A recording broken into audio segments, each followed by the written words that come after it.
Somebody in your life did something that genuinely hurt you, and some well-meaning person, probably wearing a crystal necklace and posting daily affirmations, told you to just forgive and let it go. And you tried. You really did. And it didn't work. And then you felt like a spiritual failure on top of the original wound, because now you're not just hurt. You're hurt and apparently bad at healing too. I need to tell you something right now that should have been said to you a long time ago. That advice was incomplete. And incomplete spiritual advice does real damage, the same way a half-finished surgery does real damage. Forgiveness and forgetting are not the same action, and treating them as one single instruction is exactly why so many people stay stuck, performing a forgiveness they don't actually feel,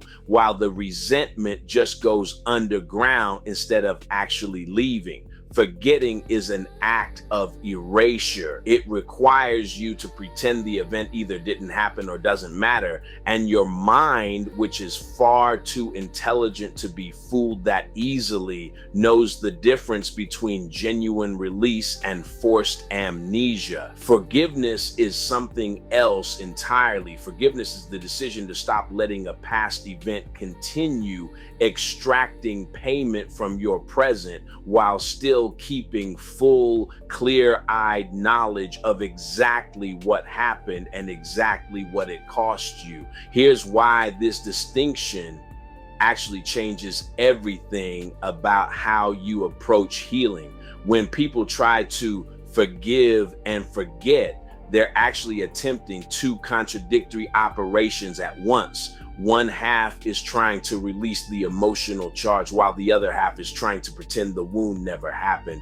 And those two efforts work against each other constantly. You can't fully release something you're simultaneously demanding yourself to act like never occurred. That internal contradiction is exactly why so many people report forgiving the same person over and over, year after year, never feeling like it actually sticks. They were never trying to forgive in the first place. They were trying to forget, calling it forgiveness, and wondering why amnesia kept failing to arrive on command.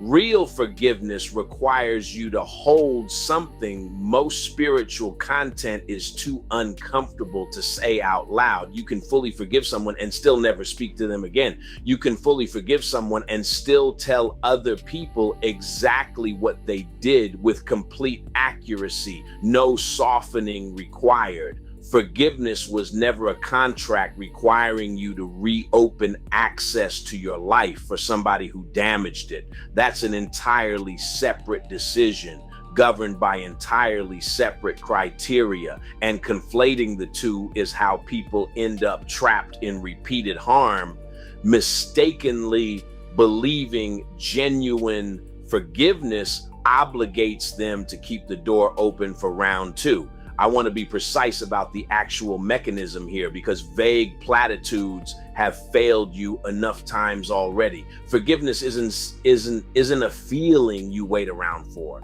It's a decision you make about where your attention and your emotional energy are going to be spent going forward, made consciously, often before the feeling is caught up to match it. You decide deliberately that this event no longer gets to be the lens through which you interpret your present and your future.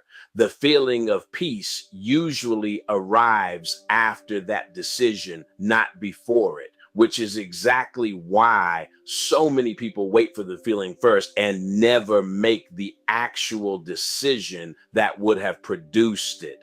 Now, before some of you go take this and immediately forgive somebody who's still actively causing you harm just because I said forgiveness doesn't require reopening the door, let me slow that down for a second, because I'm not handing you a free pass to stay in something that's currently hurting you while calling your continued presence spiritual growth. Forgiveness applies to what already happened. It says nothing about what you're required to keep tolerating right now. If somebody's still actively doing the same damn thing they've always done, the lesson here isn't forgive harder. It's remove yourself first, then do the forgiveness work from a position of actual safety. Here's the part connecting back to everything else we've talked about on this channel, the part I actually want you carrying forward. Your mind makes it real, and that includes the story you keep telling yourself about what unforgiveness is protecting you from. Most people think holding on to resentment keeps them safe, keeps them sharp, keeps them from being naive enough to get hurt the same way twice.